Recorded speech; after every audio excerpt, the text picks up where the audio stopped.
retrouvés à la marina de l'île Saint-Quentin à Trois-Rivières mardi matin. Le coroner a confirmé en fin d'après-midi qu'il s'agit d'Alexandra Martine Diengo Lumbai, cette Congolaise de 21 ans qui est portée disparue depuis mercredi dernier. C'est un kayakiste qui a fait la découverte du corps inanimé dans l'eau. La belle Alexandra n'est plus! Alexandra! Tu as tué ta maman! Oh! On a cherché! On a fouillé!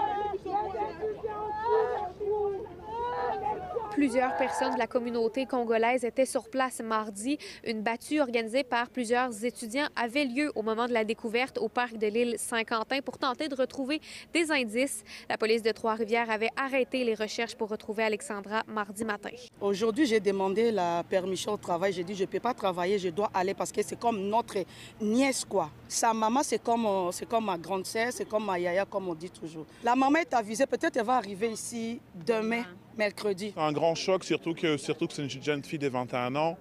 Mais moi, ce qui m'écarte jusqu'à-là, certes, la police ne veut pas donner les informations.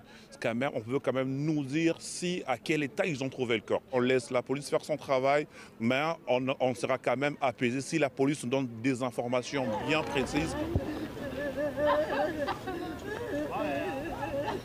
On sentait de la frustration de la part des gens qui étaient présents à l'île Saint-Quentin mardi. Selon eux, la police aurait pu faire plus dans son enquête. C'est un choc, je vais vous dire, énorme au niveau de la communauté, pas seulement à Trois-Rivières, mais au niveau national.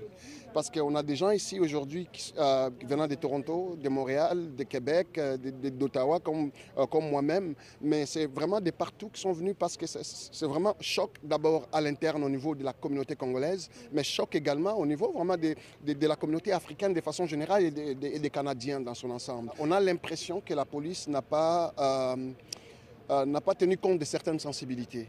Parce que même au niveau des recherches, au début, on a pensé qu'au début, quand ça venait d'arriver, il y a plus de chances qu'on retrouve la personne vivante. Mais plus ça prend le temps, plus on perd un peu d'espoir.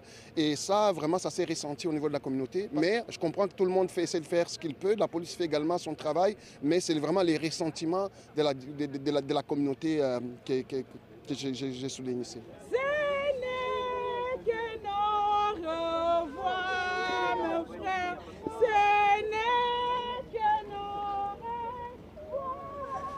Alexandra Martine Diengo Lumbai a été vue pour la dernière fois le mercredi 2 octobre dernier, alors qu'elle entrait dans le parc de l'île Saint-Quentin vers 15h40. À Trois-Rivières, Alice Trahan pour Nouveau Info. Hi people, how are you doing? I was there reading my Bible. Then, some thinking, Jesus is coming back soon.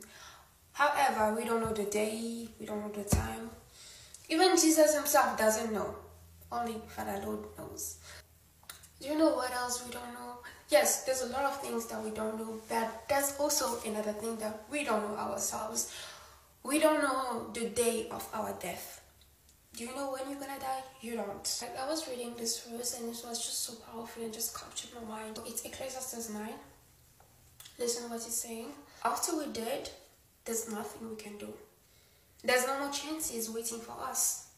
You cannot repent after you are dead. Instead of focusing on the fact that Jesus is coming back soon, you should be focusing on the fact that you can die anytime sooner. And if you don't repent before you die, it's literally over for you. Like, the probability of Jesus coming back next month is this low. However, the probability of you dying tomorrow or even in a month is this big. What I'm also trying to say is that we are living in a way where we actually have a time frame for our sin. What I meant was deep down we have a time frame on continuing doing certain things or sins before repenting. So let's say I'm a smoker, okay? And I'm planning on quitting smoking next month. And smoking, that's one sin that's actually slowing you or stopping me from reconnecting with God. And I go out, buy a car and die before actually repenting from that one sin or guilt that I have. I die before quitting. After we die, it's void. We can no longer repent.